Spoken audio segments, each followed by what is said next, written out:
So you're thinking about moving to Bend, or maybe you're already here and you're curious about new developments in and around Bend and Central Oregon. Well, today we've got a special video for you. We're doing an updated version of the Stevens Ranch video we did a couple months ago. You can see right behind us here, that's this new state-of-the-art library that we're getting here in town. 100,000 square feet on 8 acres, and it's just going up like crazy right now. The rest of the area is developing at a very fast pace as well. We're going to be giving you guys an update on what's going on around here on the east side of town right now in today's video. So if it sounds like a video for you, stick around. We're getting after it right now.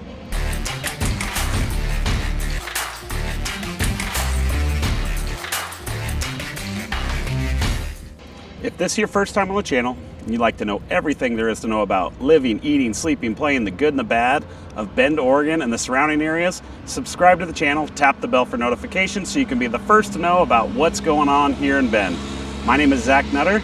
This is Ryan Rudloff, both licensed brokers with eXp Realty in the state of Oregon, and we've lived here for over 30 years and we absolutely love it. So whether you're looking to move in 9 days or 90 days, give us a call, shoot us a text, send us an email. Love to connect with you, help you make the move here to Central Oregon. Help you make the move here to Central Oregon. That being said, right behind us, like Ryan said, this is our new library. So it is 100,000 square feet of indoor and outdoor space. This thing is going to be a beautiful building when it's done. We are on the very far east side of Bend. This is as far as you can get and still be in the city. Right behind, you're gonna find all the new houses. This is a 360 acre project that they're working on. It's gonna have over 2,400 housing units, and it sounds like 20 acres of those units is going to be deed restricted for a affordable housing section of this, which is really cool. Bend needs more affordable housing. So we're gonna take you into the neighborhood. We're gonna kind of show you the project here, which is the library. There's gonna be mixed use commercial. There's supposed to be a school in here. It's gonna be a really cool project. When we did this originally, I think there was maybe 4, 5, 6 houses going up. We've got probably close to 20 houses going up in there right now. So we're excited to show you the project, talk a little bit more about the area and what's going on the east side of Bend. So let's jump in the car and we'll head over there.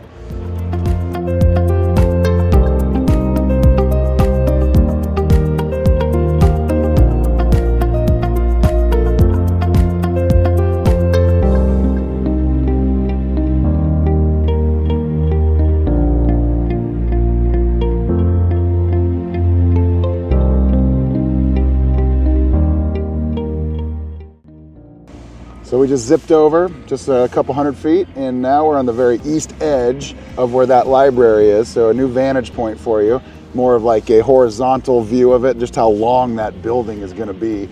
27th Street is behind us there. That's where a lot of the main traffic flow is gonna go from north to south and vice versa. But if we pan over, what we're gonna see now is just the beginning stages of all these homes that are gonna be coming in. And they're under construction and they're going up really fast. There's probably 20, 30, maybe even close to 40 homes that are under construction right now, some of which are already completed. There's model homes open. So this is moving very quickly, and it won't be long before this is just kind of a semi-developed area of town. Yeah, it's happening so fast. When we did our last video here, there was maybe 5 or 6 houses under construction, but there's a ton now. D.R. Horton and Stonebridge Builders are both building in here right now. I would assume by the time this project is near completion, there'll probably be, I don't know, 4 or 5 different builders, if not more. I don't know that for sure, but that's usually how these larger developments go. So it's nice when you have multiple builders because you get an array of different styles of homes and stuff inside of the neighborhood. Right now, houses are ranging between the high 5s. The lowest I saw, I think, was 575, all the way up to 9. There was one that was like 980. So there's going to be a good range of price points, but 575 for new construction in Bend is pretty affordable, especially when you think about what's going to be built in this area. I mean, You're going to be a short distance to the library. There's proposed mixed-use commercial that you'll be close to. Those are all things that people really value, and that's why they're putting so much of that stuff inside of these. They're doing these big master plan developments and really thinking things through, because the more and more the younger people are starting to buy homes, they're wanting homes that you can get around. There's not a need to use a car if you want. You can cruise around on a bike, or it's pedestrian friendly, if you will.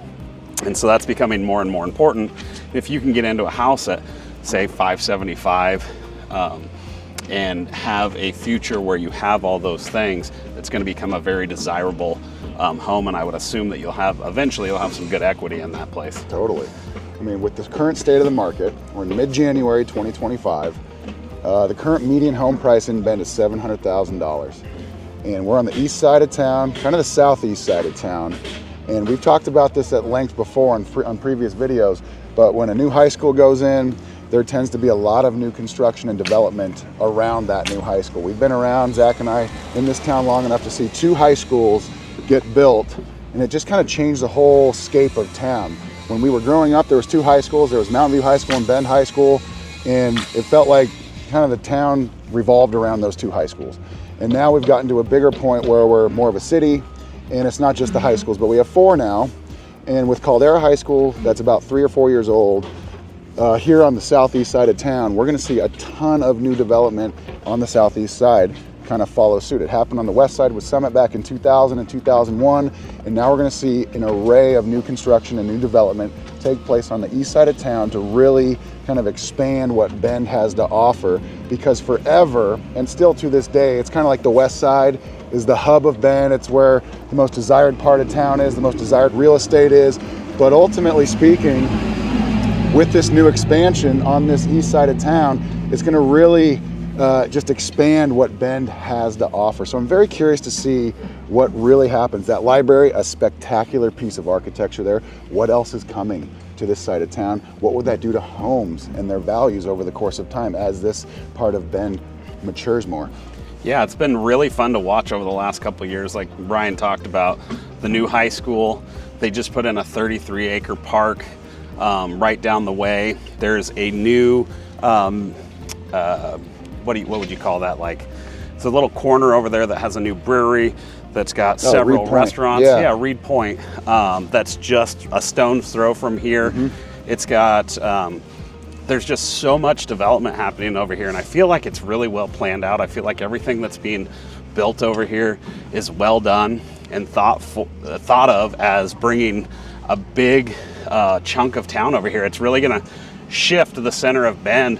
Yeah. This development's so big, and I feel like they're doing a great job just preparing it and being as far east as you can get in town. Mm-hmm. You're still close to everything. Ryan and I were talking about doing a video where we just drive around and show you drive times, but I mean, you're maybe 7-8 minutes to downtown, maybe 5-10 minutes to the old mill. You're 25 minutes maybe to the airport in Redmond. Mm-hmm. You're 25-30 minutes to Mount Bachelor. So it's not, if you're coming from a big city, you're used to much longer commutes. Our commute times here are really, really short, even if, you got to go clear across town. Town is getting busier than it was before, but they're still really short commute times. Let's pan around and just kind of show them, like. Want to go this way? Yeah. Let's zip around and kind of show them from a different angle, like what's going on right here. Yeah, let's start at this corner over here. We'll just turn around. It's just crazy what's really going on here. It's pretty awesome. But new development on the east side of town. You can see all that's going on here. I mean, they're wasting no time. So many houses. You probably can't see it through the camera, but you've got a beautiful view of the Three Sisters right here. Mm-hmm. You've got a little like park-like common setting right here. This is a really neat neighborhood that they're putting together, and this is just one tiny little fraction of it. But I mean, it's happening so fast. It's been said or called the largest master plan development in Oregon's history. I think that's true. I still have a hard time making sense of that. I don't know if that's true or not. I did read that, but could be one of the larger in Bend. I think it's definitely the largest in Bend. Yeah. 360 acres.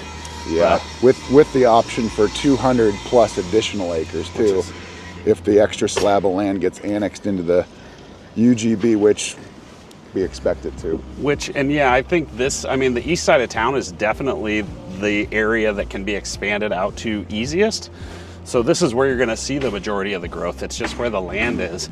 There's a lot of room to go east, not a ton to go west before you start getting into the national forest and everything else out there. Like, wasn't that, I mean, the only reason they were able to build some of the areas like Tree Farm and Tethro and stuff was because of some of the fires that we had. Is that correct? I think somewhat, yeah, to a certain extent. It's like you go too far west, you're going to be sloping upward into the hills, and it just really kind of changes the entire makeup. Is there infrastructure possible to be developing that far to the west as you slope up to the mountains? That could make it challenging. Out here on the east side, a little bit flatter, a little bit further away from the mountains, maybe a little bit more economical to build houses, which is maybe partially why some of these homes are going to be in such an affordable price point. This reminds me a lot of, I mean, we weren't around then, but I hear it from our parents and grandparents.